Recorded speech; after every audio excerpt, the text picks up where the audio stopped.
రసంకు కొంచెమే నూనె పడుతుంది, ఎక్కువ నూనె పడుతుంది. కొంచెం పావు స్పూన్ అంతే. నూనె కాగింది. జీలకర్ర, ఆవాలు,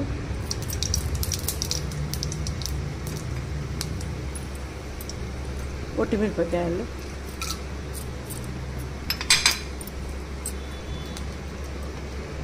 కరివేపాకు కొంచెం, మిగతా మసాలాటప్పుడు ఇస్తాను.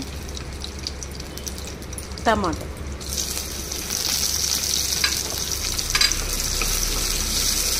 టమాటా దగ్గరే కావాలి. కొంచెం టమాటా పచ్చిగా ఉంది, కొంచెము ఇట్లా అనాలి. మెత్త టమాటా తీసుకోవాలి.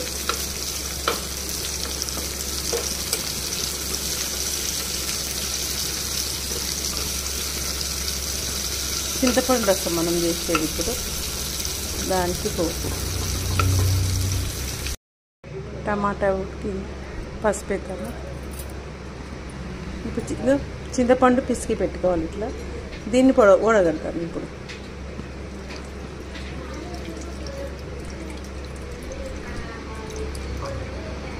చింతపండు మనం నానబెట్టుకున్నాక ఒక్కసారి పిసకాలి అంతే.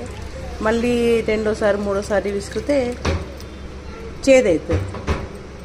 చింతపండు చేదు వస్తుంది. మనకు కావాల్సినంత పిసుకోవచ్చు.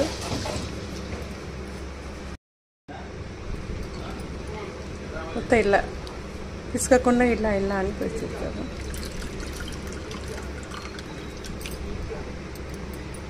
దీనిలో కొంచెం వాటర్ పోతాం.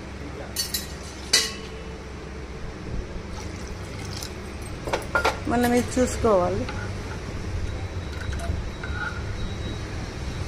ఎక్కువ చిక్కగా ఉండొద్దు. రసము అంటే నీళ్ళలాగానే ఉండాలి. దీంట్లోకి ఇప్పుడు మనము ఈ కొత్తిమీర వేద్దాము. కొత్తిమీర మసులుతుంటుంది. ఇప్పుడు ఈ జీలకర్ర, మిరియాలు, ధనియాలు దంచుకుందాము. దీనిలోకి దంచి పెట్టుకున్న జీలకర్ర, మిరియాలు, ఎల్లిగడ్డ వేసేద్దాము.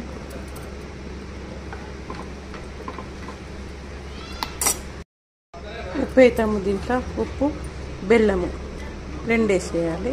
మసులుతూ ఉంటుంది. ఇప్పుడు కొంచెం ధనియాల పొడి వేస్తాము. అంటే మనం పచ్చి ధనియాలు గ్రైండ్ చేసి వేసినాం కాబట్టి ఈ ధనియాల పొడి ఇష్టం ఉంటే వేసుకోవచ్చు, లేదంటే లేదు. మనం కొంచెం వేస్తాం. అవసరం లేదు అనుకున్న వాళ్ళు ఏమి వేయద్దు. మసులుతుంది. ఇంకా చిక్కగా, ఇంత చిక్కగా ఉండవచ్చు. ఇంత చిక్కగా అవసరం లేదు. మనం కొంచెం వాటర్ పోసుకుందాము. బెల్లం వేసినాం కదా, ఇప్పుడు కొంచెం షుగర్ వేద్దాం.